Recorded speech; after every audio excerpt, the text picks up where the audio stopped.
Salut à tous. Alors aujourd'hui je vais vous raconter une petite anecdote. En fait c'est l'anecdote que je raconte à chaque fois qu'on me demande pourquoi je prendrais pas une Peugeot RCZ R. C'est une question qui revient assez souvent dans les commentaires des vidéos, notamment les deux dernières vidéos où je vous explique que j'ai vendu le Cayman et que je cherche du coup une autre voiture. D'ailleurs mauvaise nouvelle, le Cayman est pas vendu, mais je vous le raconterai dans une autre vidéo. Enfin c'est une histoire pas très cool, mais je vous expliquerai un petit peu ce qu'il y a eu. Mais en ce qui concerne le RCZ R, il y a une anecdote qui a pas grand chose à voir avec la voiture finalement, mais que j'ai très envie de vous raconter.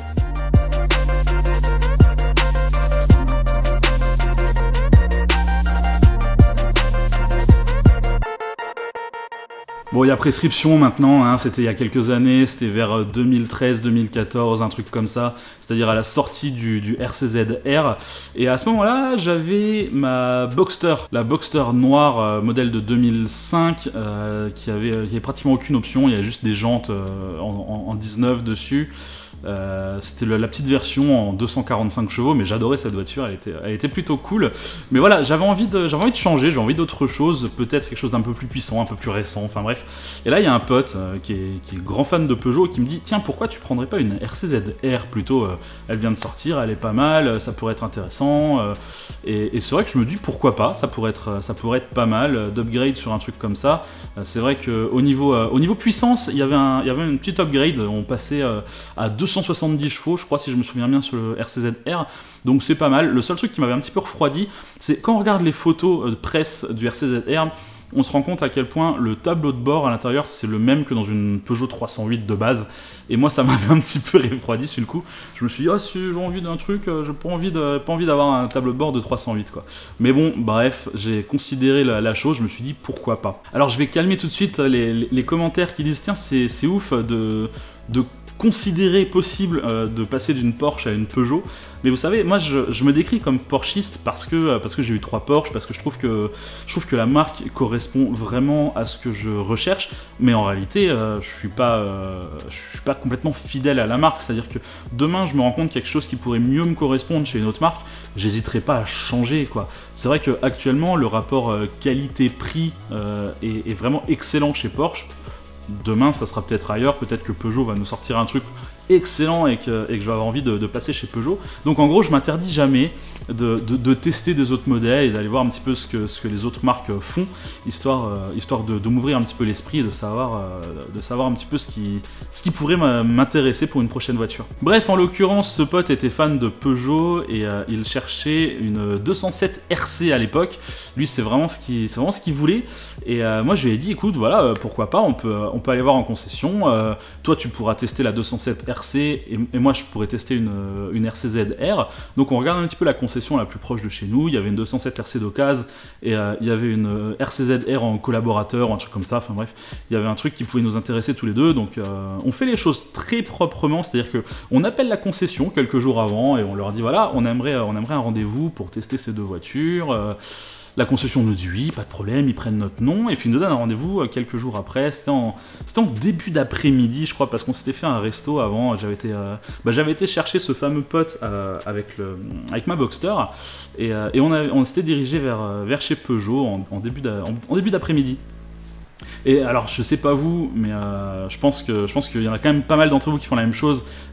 C'est-à-dire que moi, je me gare jamais devant les vitrines quand je vais dans un magasin ou quoi que ce soit. J'aime bien me garer un petit peu à l'écart pour éviter les coups de portière, pour être sur un endroit du parking où c'est un petit peu plus à l'écart. Ça permet en gros de sécuriser un petit peu la voiture et moi, ça me rassure de me garer toujours un petit peu à l'écart. Jamais sur 2 places par contre, hein. Ceux qui se garent sur 2 places, il faut pas le faire. Garez-vous sur une place, mais loin, c'est très bien. Enfin bref, tout ça pour vous dire qu'on arrive à la concession. Et du coup, on se dirige directement vers l'accueil. Hein. Il y a toujours cette personne à l'accueil. Il y a une petite dame qui vous accueille, etc., qui est devant son ordinateur. Enfin, génial. Et du coup, on lui dit voilà, on a un rendez-vous pour tester un véhicule. Elle vérifie nos noms, l'heure et tout. C'était nickel. Elle nous dit oui, effectivement, vous avez un rendez-vous de prévu avec tel vendeur, je vais vous l'appeler, etc. Donc, elle appelle le vendeur. Le vendeur arrive. Et c'est à ce moment-là, à ce moment précis, que tout part en vrille, pour rester poli. Voilà, à partir de là, c'était mort, quoi, c'était fini. Il y a un mec de 45-50 ans qui arrive avec un petit costume gris, le cliché même du vendeur de bagnole, et il arrive, pas bonjour ni rien, il dit alors comme ça on veut faire un tour en RCZ-R. Au début j'avais pris ça un petit peu pour une blague, vous savez, de parler un petit peu comme ça, enfin bref, je lui ai dit bah ouais, on est là pour tester le RCZ-R, effectivement, on a pris un rendez-vous pour ça, on est venu pour ça. Et là le mec il dit mais vous comptez l'acheter? Et là je comprends pas, vraiment je me pose des questions, je comprends pas quelle est cette question. Et du coup le mec enchaîne, il me dit là aujourd'hui, si je vous demande un chèque pour acheter la voiture, vous êtes capable de me le faire? Et là je suis estomaqué, je me dis le mec il est vraiment en train de me dire ça. J'avais aucune répartie à ce moment-là, j'étais complètement blackout. Je me dis mais qu'est-ce que c'est que ça? Maintenant quand j'y repense, je me dis j'aurais dû lui dire ça, mais à ce moment-là j'étais complètement déconnecté. Je me suis dit mais qu'est-ce que c'est que ça? Pourquoi on m'agresse comme ça à l'arrivée? Je comprenais pas ce qu'on voulait de moi. Et à ce moment-là le mec il me met le coup de grâce, c'est-à-dire que j'avais encore placé aucune phrase, j'avais pas eu la possibilité de lui répondre. Et le mec il me dit vous savez ici on vend des voitures, on n'est pas là pour faire des tours de manège avec des gamins, si vous voulez faire des tours de manège c'est à Disneyland. Waouh, prends-toi ça dans la gueule. Je savais pas quoi lui répondre, j'étais perdu. Mais c'est à ce moment-là que la pression monte un petit peu quand même, j'étais légèrement énervé. Et je lui dis mais qu'est-ce qui vous permet de parler comme ça à un client potentiel? Je veux dire, qu'est-ce qui vous permet de juger que oui ou non je vais acheter la voiture? Enfin, je veux dire, qu'est-ce qui vous permet de me parler comme ça, quoi? Je veux dire, si vous voulez refuser l'essai, il y a des façons de le faire, mais là c'est ridicule. Enfin, c'est vraiment c'est ridicule. Et là le mec il me dit écoutez je vous connais, vous étiez là il y a environ 1 an pour tester une 308 et vous ne l'avez pas acheté. Je savais pas déjà qu'un essai ça impliquait forcément une vente, mais en plus effectivement j'étais là il y a 1 an pour essayer une 308, mais c'est parce que j'ai reçu une invitation. En fait il faut savoir que ma mère elle est cliente chez Peugeot, elle est cliente dans cette concession où elle avait acheté à l'époque une 307 Féline. Vous savez, c'est la 307 avec le moteur de la 206 RC qui doit faire 180 chevaux. Elle était magnifique, en 2 portes, avec l'extérieur gris anthracite, l'intérieur cuir bordeaux et tout. Vraiment une super jolie voiture. Et du coup, voilà, on avait reçu une invitation à la maison. Venez essayer la nouvelle 308. En plus, il y avait des ingénieurs de la marque. Je me souviens, j'avais discuté avec un des ingénieurs. C'était vraiment super intéressant. D'avoir cet insight sur comment était fait la voiture. Enfin, j'avais beaucoup aimé en plus cet essai, je me souviens. C'était vraiment cool, mais effectivement, j'avais pas acheté la voiture à la fin. Enfin, il n'y avait pas d'obligation d'acheter la voiture. J'étais pas intéressé vraiment par cette voiture à ce moment-là. C'est juste que j'avais reçu une invitation, j'étais venu l'essayer. Et là, le mec, je lui dis, en plus, au moment où j'ai essayé la 308, je comptais pas acheter la 308, mais j'étais quand même dans un process d'achat d'une voiture, puisque ma voiture, je l'ai achetée il y a 1 an, et là, je suis de nouveau en recherche de voiture, puisque je change de voiture environ tous les ans. Et le mec, il me dit, ouais, c'est ça, tu changes de voiture tous les ans, je suis sûr, ça fait des années que t'as ta voiture, arrête de me mentir. Le mec, il me dit ça comme ça, texto. Et vraiment, je me sens agressé là dans le showroom Peugeot. Je comprends pas comment on peut parler à un client comme ça. Et j'ai vraiment envie de me défendre à ce moment-là. J'ai vraiment envie de me défendre. Et du coup, je lui dis, bah écoutez, il n'y a pas de souci. Je vous sors la carte grise de ma voiture. Vous allez voir que ça fait tout juste 1 an que je l'ai. Et le mec, il se démonte pas. Ah bah ouais, montrez-moi la carte grise. Je sors la carte grise de la Porsche, forcément, Porsche Boxster.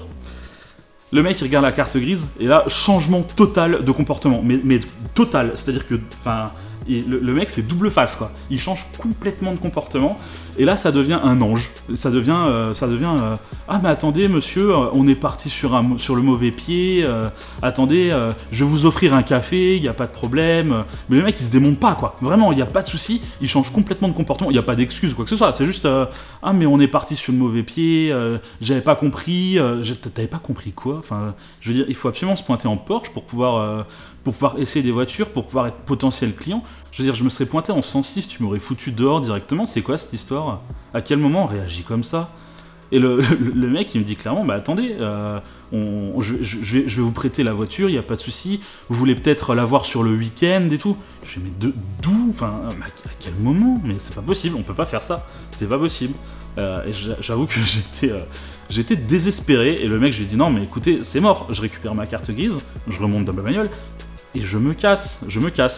Et c'était une des pires expériences que j'ai eues en concession automobile, de se faire recevoir comme ça. Mais j'ai jamais vu ça, quoi.